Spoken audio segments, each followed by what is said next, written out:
Everybody has a hometown. It's a place where you live, it's a place where, you've gone to school, it's a place where your kids go to school, and you kind of like to see it be successful.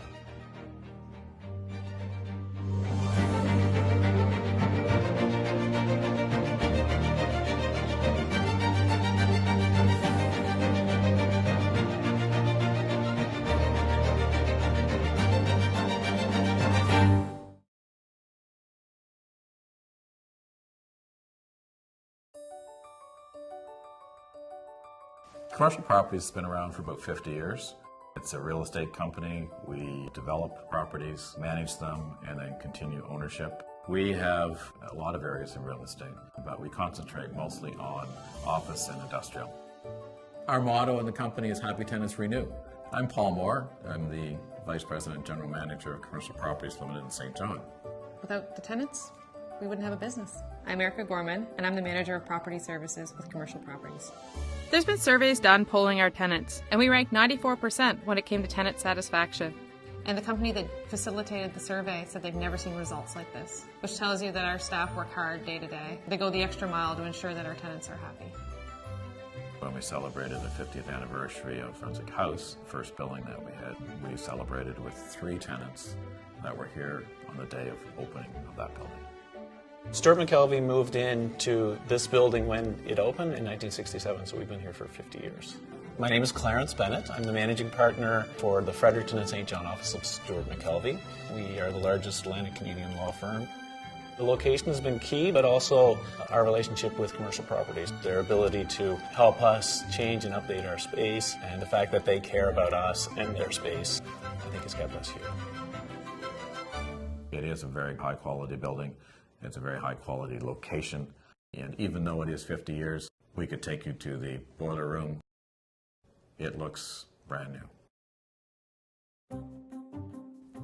We get really excited about special challenges. That's resonant in a number of projects that we've done.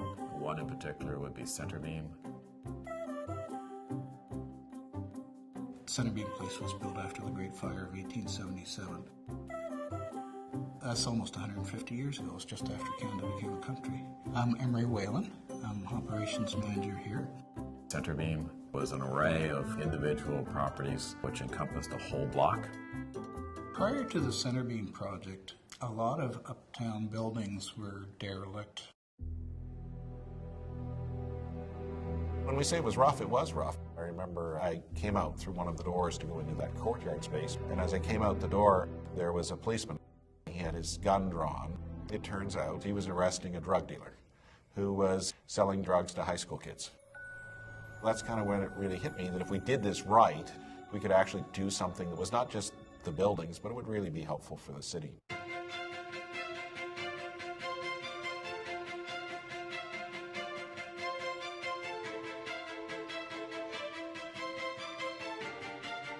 Before this project, people would leave that neighborhood after 5 o'clock. It's not a place you'd go to. Now, people flock there. They're looking for fine restaurants, and there's a wide variety of them. My name is Kimberly Steele. I am one of the co-chefs, co-owners of East Coast Bistro. I own the restaurant with my husband and co-chef. We are a seasonal, locally sourced restaurant, and we cook near everything right here on site. This restaurant looks completely different to what it did our first year of operation. This is sort of the last place that hadn't been developed as part of the Centerbeam block, and Commercial Properties looked at us and realized that maybe we were here to lease for a good long time and invested in us. Of course, being a real estate company in development, we get really excited whenever we have developments on the go. The new New Brunswick liquor store in Uptown St. John is located on the corner of Wellington and Union Street. Across the street from it, the Loyalist House was built in 1810. And then across from that is the Nutting House, the oldest brick building in the city. And in developing the new location for the liquor store directly across the street from these two properties, became very important for us to make sure that this new building we built fit into the historic feel. This is a streetscape looking up Germain. You can see the bricks and the cornices. There's a place for contemporary architecture, and there's an opportunity for contextual architecture. It was the desire of commercial properties to make this one contextual. My name's Malcolm Boyd. I'm a partner with Murdoch and Boyd Architects here in St. John. The building across the street, the oldest brick building in St. John, survived the Great Fire. So it was still standing there. So that was our first point of reference. So we took all the samples and held them up against that building. We found one that was close, but it had a little bit of white marbleization in the sample. So we asked the manufacturer, could he take a little bit of that out? And they agreed to do a custom run. Coincidentally, the name of the brick was Maritime Loyalists. I think because of this building, Union Street is starting to turn around. Started a wave of other people caring about their buildings and fixing them up. When we're doing buildings, we take a number of things into consideration. One of them would be the efficiency of the operations, but also the environment. When you're part of a community, it's your responsibility to look after it. My name is Megan Scott. I'm an operations analyst.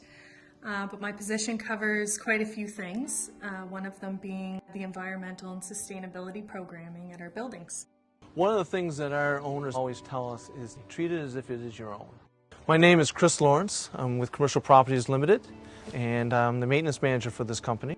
This is one of our buildings. This is Somerset Square. It's a LEED certified building. LEED is the Leadership in Energy and Environmental Design. Somerset Square was actually the first LEED Gold certified private sector development in Atlantic Canada.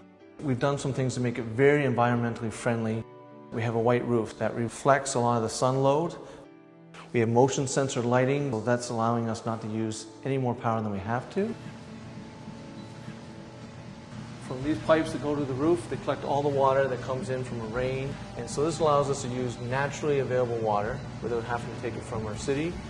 We started getting involved with the LEED program and the BOMA certification process very early on. We saw this as something that, one, it would distinguish us from other property managers, and two, we just thought it was the right thing to do. Doing the right thing for us is not just about today, but also trying to make sure, is this something that 5-10 years from now, is it still going to be the best thing rather than choosing for today, which could be here and gone tomorrow.